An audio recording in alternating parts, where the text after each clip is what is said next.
Y estamos de regreso aquí en Conexión Tele 13 y vamos a conversar con el jefe de bancada de la UDI, el diputado Gustavo Benavente. Diputado, ¿cómo está? Muy buenas tardes. Ya. A ver si lo podemos escuchar mejor. ¿Me escucha mejor ahí? Ahí sí, diputado. Ahí Buenas sí. tardes. Buenas tardes, Mónica. Buenas tardes, Ramón. Bueno, tenemos varias cosas que conversar y quiero partir por el tema de la jornada, pues el voto obligatorio, más bien el voto con multa, porque la multa es lo que se cae, ¿no? Y entiendo que usted como oposición están apoyando ahora que el voto sea obligatorio con multa, ¿no es cierto? Pero no ha sido siempre la postura. Entonces, lo que le queda, de la derecha digo, lo que le queda a las personas como de a pie o los periodistas como observadores, es que hay un sentido de sacar una ventaja electoral detrás del debate que ustedes están llevando a cabo en el Congreso, ¿o no? O sea, a ver, yo creo que el sacar la ventaja electoral habría que preguntárselo a otras personas, porque aquí hay que hacer un poco de historia, Mónica. Aquí esto partió tímidamente por un anuncio del CERVEL, no hace mucho, hace un mes y medio aproximadamente, 2 meses, de que era complicado hacer la elección en 2 días, en un día, ¿no es cierto? Porque son 4 elecciones. Y eso partió así. El gobierno toma el guante para hacer la elección en 2 días y envía un proyecto de ley.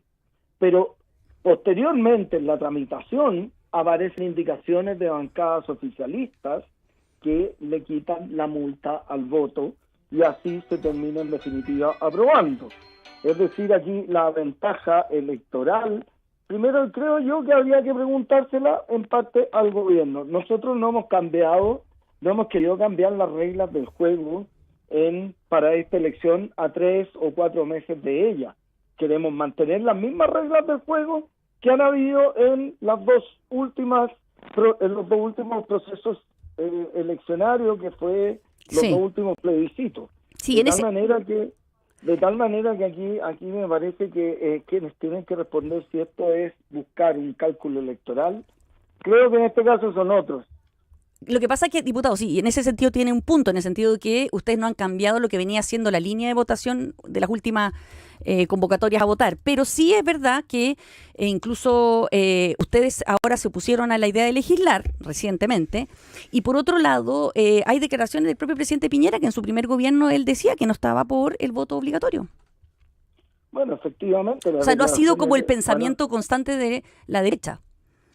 A ver, lo que pasa es que aquí los pensamientos, aquí la izquierda y la derecha puede haber sido un cambio, pueden haber tenido cambios en relación a si el voto es obligatorio o voluntario.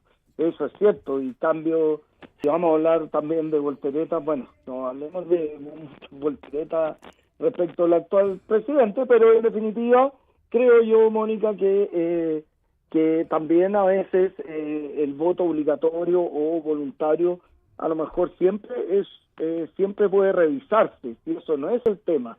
Y yo no me cierro a debate en esto, pero el debate de voto obligatorio o voto voluntario tiene que darse a lo mejor en el marco de una discusión más general y no a 3 meses de un proceso electoral, y que como dije, nació por otra razón.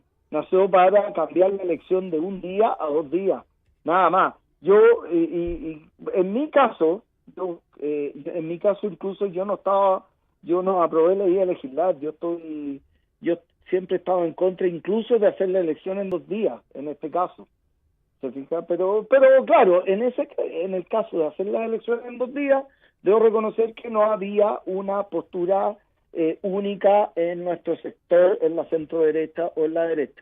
Pero yo lo defendí la elección en 1 día hace 1 mes y medio atrás, etcétera. No me parecía que por más que aunque fueran 4 en 1 día tuviese que hacerse en 2 días. Yo en eso siempre he estado en desacuerdo, digamos. Y usted, pero como leí, y usted, diputado, como regla general, para conocer su opinión antes de que se instale otra discusión, que es el tiempo o los requisitos que tiene que tener un extranjero para que pueda votar. Su posición inicial, ¿cuál es? ¿Le parece que está bien que una vecindad de 5 años tenga el derecho a voto, o como están planteando algunos de modificar nuestra legislación y colocar más requisitos, la ciudadanía, la nacionalización y no solamente el avecindamiento? Mire, ese requisito de partida de los 5 años ha existido siempre. No es un requisito nuevo, y yo no lo veo por qué se puede cambiar. Yo en eso estoy de acuerdo, en que se mantenga una persona que lleva 5 años de residencia en Chile pueda perfectamente votar. Yo en eso no tengo una opinión distinta, digamos. Y como le digo, aquí se demuestra también que de una u otra manera también aquí hay un cálculo electoral, porque lo que usted dice, Ramón, hemos visto ahora, hace poco, diputados de gobierno que para estas elecciones van a presentar un proyecto de ley, lo cual ya me parece un despropósito, de quitarle el voto a los extranjeros que no tienen la ciudadanía. Hay que recordar que la ciudadanía conlleva tener la nacionalidad.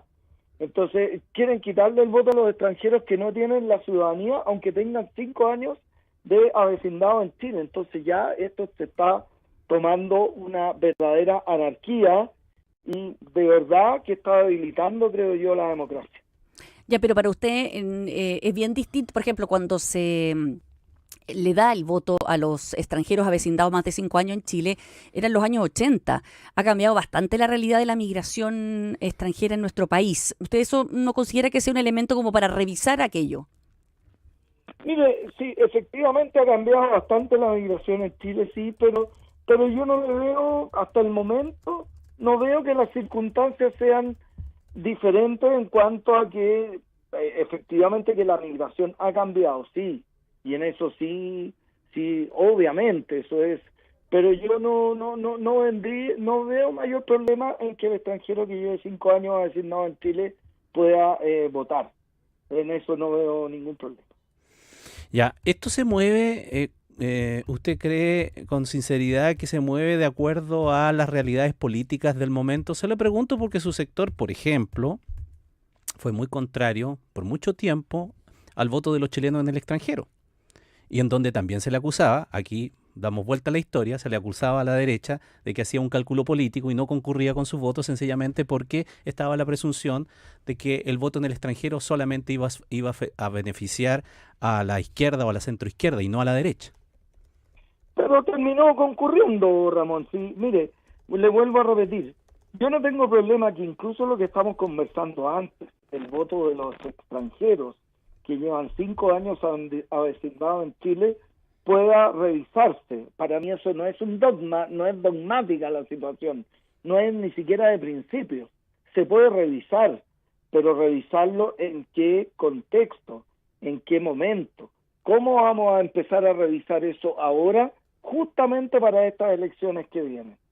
A mí de verdad que no me parece. Creo yo que la mayoría de los aspectos electorales se pueden revisar, pero revisémoslo en un periodo en que no saquemos cálculos por la proximidad de las elecciones, saquémoslo en un periodo en que no saquemos el cálculo que le tenemos miedo a las elecciones que vienen en 3 meses más.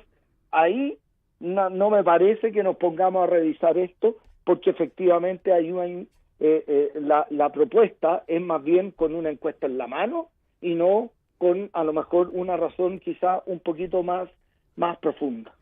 Y por último, por lo menos por mi parte en este tema, diputado Benavente, ustedes hoy, usted y el subjefe de bancada, Marco Antonio Zulantay, emplazaron al presidente Gabriel Boric a desmarcarse de los dichos del diputado Winter, porque ustedes dijeron que era del mismo partido, el Frente Amplio, pero ¿a usted le cabe alguna duda del compromiso que tiene el presidente con el voto obligatorio, que ya es de muchos años atrás, y además ya ha anunciado el veto presidencial para volverlo a incluir en la legislación? ¿Por qué este emplazamiento? ¿Por qué quiere involucrar al presidente en esto? ¿Por la opinión de un diputado?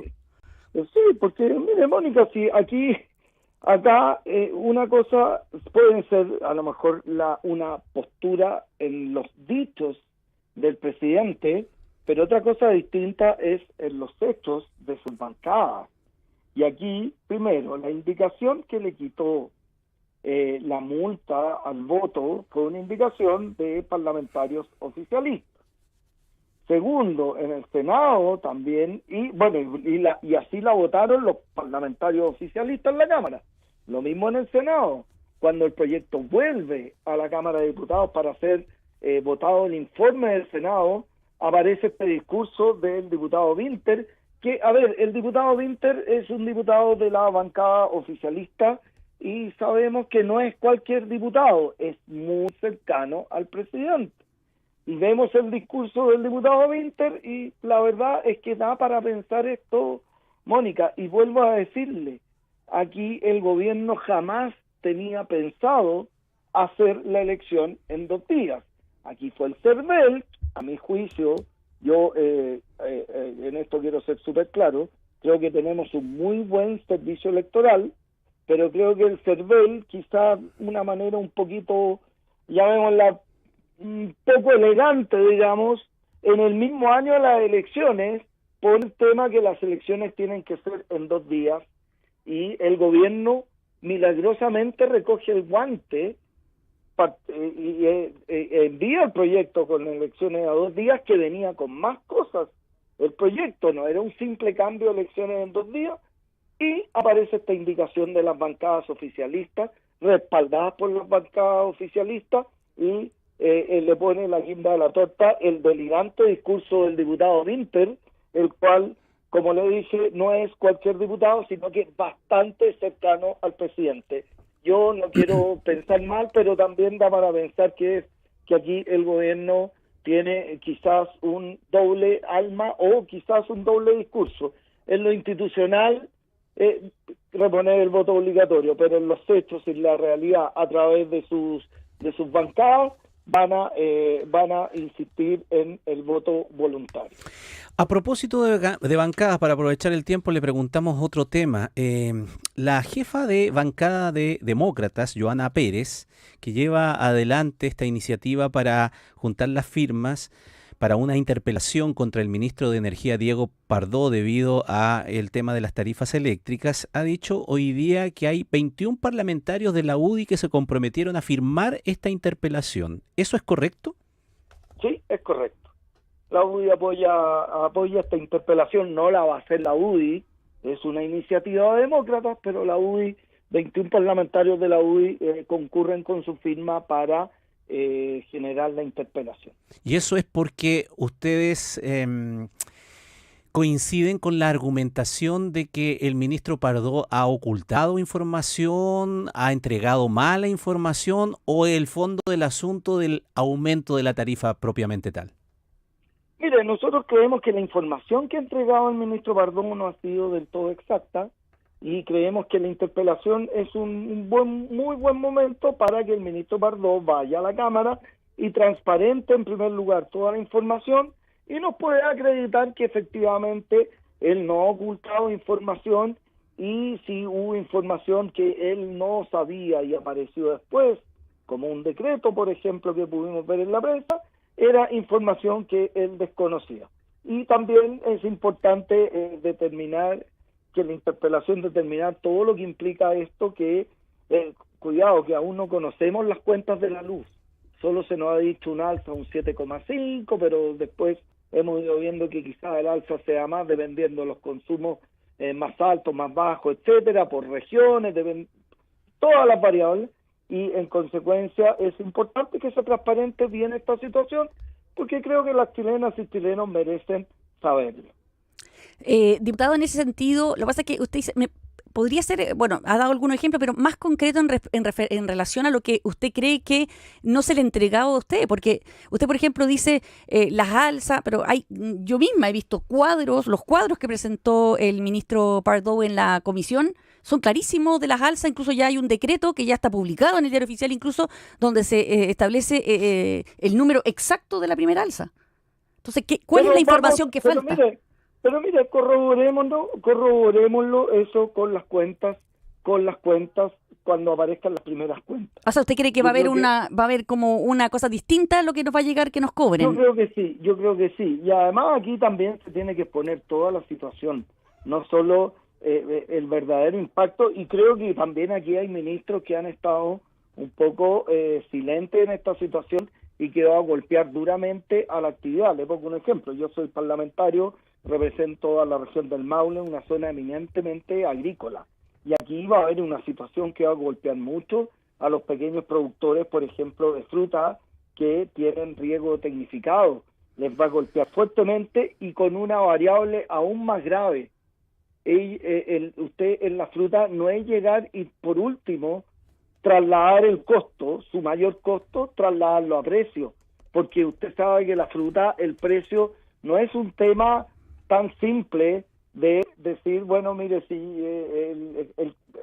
el kilo de frambuesa pensaba yo venderlo a 10, ahora como tengo 2 de costo lo voy a vender a 12, porque este precio depende de muchas cosas, de una variable internacional, depende del mercado, depende de las circunstancias climáticas, que si llovió más, llovió menos, y en consecuencia hay más o menos frambuesa, etcétera. Entonces va a golpear duramente a muchos sectores esta salsa.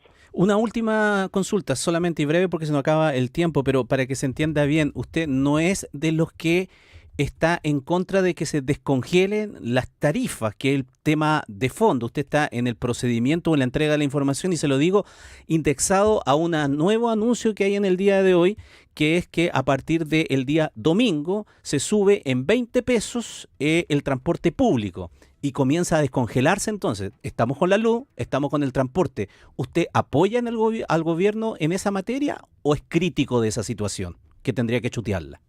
Mire, es que lamentablemente, Ramón, acá justamente lo que estamos viendo ahora